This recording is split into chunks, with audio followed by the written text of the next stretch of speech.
कर्मा डार झूमे रे मांदर गूंजे गाँव, आओ संगी नाचे बर खुशी भर दे छाँव। कर्मा डार झूमे रे मांदर गूंजे गाँव, आओ संगी नाचे बर खुशी भर दे छाँव। जो हर कर्मा देवो रखिया सबके मान, सुख समृद्धि बरसाओ भर दे खुशियाँ धाम। कर्मा डार झूमे रे मांदर गूंजे गाँव, आओ संगी नाचे बर खुशी भर दे छाँव।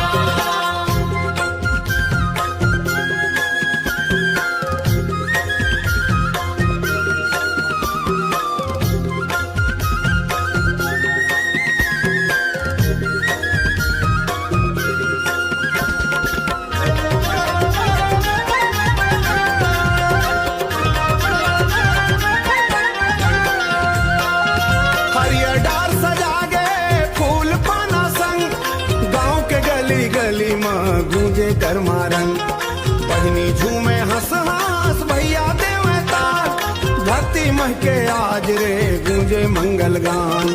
जो हर कर्मा देवो रखिया सबके मान, सुख समृद्धि बरसाओ भर दे खुशियाँ धाम। कर्मा डार झूमे रे मांदर गूंजे गाँव, एहो आओ संगी नाचे बर खुशी भर दे छाँव। कर्मा डार झूमे रे मांदर गूंजे गाँव, आओ संगी नाचे बर खुशी भर दे छाँव।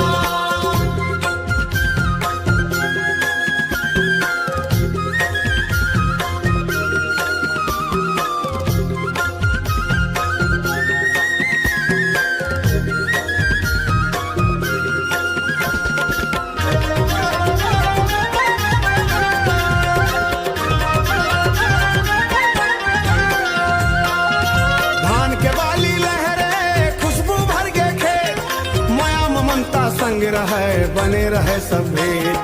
बुजुर्ग देवा आशीष लइका हंसे अपार, कर्मा देव के कृपा ले सुखी रहे संसार।